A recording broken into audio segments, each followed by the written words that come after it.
Was an informal hearing with the magistrate earlier, and the defendant appealed that and asked for a formal hearing. That's in front of the judge. He posted a bond, and the matter is set for trial this morning. Mr. Timothy Reed, the Sturgis City Attorney, is present, as well as Officer Dylan Ware of the Sturgis Police Department, who issued the citation.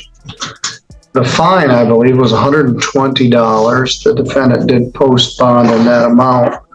The plaintiff filed a jurat earlier this week, formally charging this as disobeying a traffic signal. Good morning, Mr. Reed. Good morning, Your Honor. What's the people's position here? I guess if the defendant still wishes for the hearing, we're prepared to move forward with the hearing. Is that what you wish, Mr. Summey? I would just would like to see if there's any options as far as me getting a fine and not having to get the points on my license and stuff like that, because I wasn't expecting for me to be broadly punished for this citation, because if I had not stopped at the red light and I had just gone through it and almost hit somebody, I'm getting the same charge and the same amount of points, and there's no degree to it like speeding or anything like that. So, well, the traffic code, the Michigan Motor Vehicle Code, has a schedule of crimes and civil infractions, and there are points assigned to each offense and fines by fee schedule. This is a civil infraction. It's not a crime. You don't get convicted of guilty of a civil infraction. You're found responsible or not responsible. You can't go to jail for a civil infraction. And the burden of proof is lower. In a criminal case, you have to prove guilt beyond a reasonable doubt.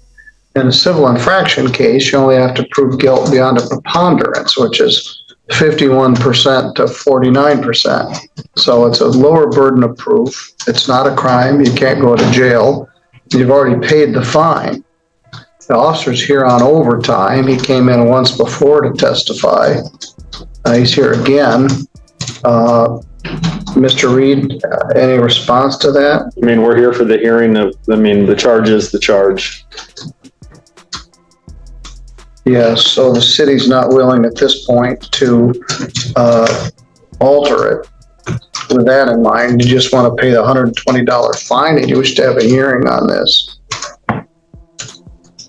if I pay the fine, am I going to get the points and stuff? Yeah, like you're that? going to get 2 points.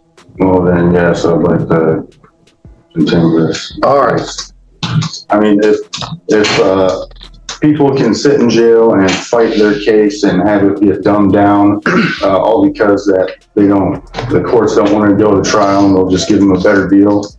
I don't understand how I can't get at least a warning on this, and I'll never do it again. I've definitely have learned my lesson there, but I don't feel like I should get the points if I came all the way up to the stoplight and I stopped. Well, we haven't gotten to the facts yet, so I don't know. But right now you have 0 points on your driving record, so this isn't going to cost you your driver's license. You've had some points in the past, but they've all gone away, so you have 0 points. In fact, even with this on there, it shows 0 points. This carries no points. It carries points. It's just when they appeal, it doesn't abstract points. All right. Okay. I thought it carried 2 points. It does. All right. So you're not going to lose your driver's license. You're going to get 2 points on your driving record. You've already paid the $120 fine. So I'll use your bond to pay your fine. The case will be done. But if you wish to have a hearing, the city's ready to go forward. Yes, I would like a hearing if the all right, well then let's gonna just go through it. Okay. My first witness is Cole Summey. All right, well let's have Mr. Ware and Mr. Summey both raise their right hand. Mr. Summey, you swear or affirm any testimony you're about to give in this matter will be true to the best of your knowledge and belief? Yes, Your Honor. All right. In a civil infraction, because it's not a crime, you don't have the right not to testify. So the city is calling you as a witness. So would you come up and have a seat in the witness box? Your name is Cole Aaron Summey?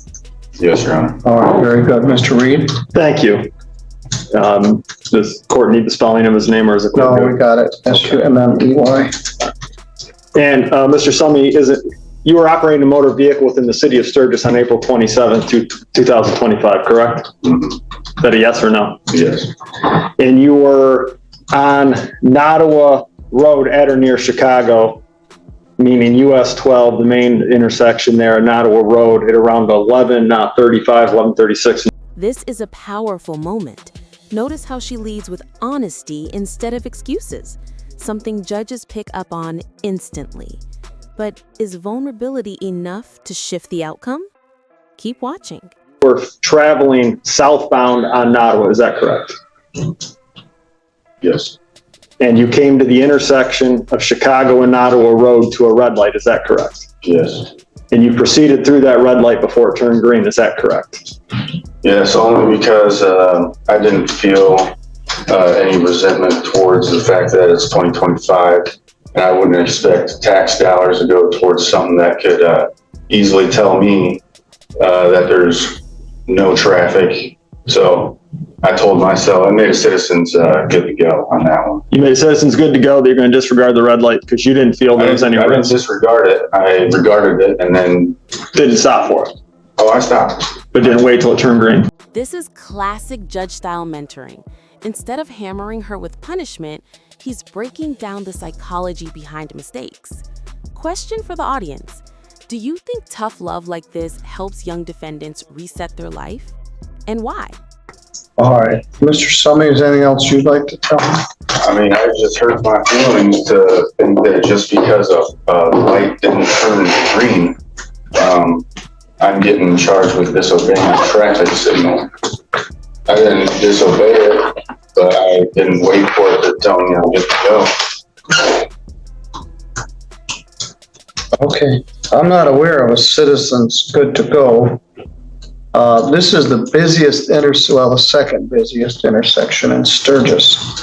Every night that I get out of work and I go there, I'm sitting there unnecessarily. But like I said, Now, they did change the law. You can turn left on a red light, right on a red light these days. But you can't just blow through it. I don't make the law, and you've essentially acknowledged that you committed it. There is no citizens good to go. You felt like nobody else was coming and you could just go through it. well, I knew no one else was coming. All right, well, that ain't what the law says. All right. Don't you feel like that's a little unconstitutional? It's like something that is just a machine, like clockwork, this thing, and you as a citizen have to sit there. I really doubt our forefathers would be sitting there. Well, maybe so. I don't think it's unconstitutional, and I don't think the Constitution envisions a red light. So, And just like that, a courtroom moment turns into a life lesson. This wasn't about punishment. It was about direction. Sometimes the real impact of a hearing isn't the sentence. It's the conversation. sure, $120 bond to pay the fine. 2 points will go on your record, and it won't cost your license. My suggestion is stop next time, or you get another ticket I for the did same. stop, Your Honor. All right, very good. Mr.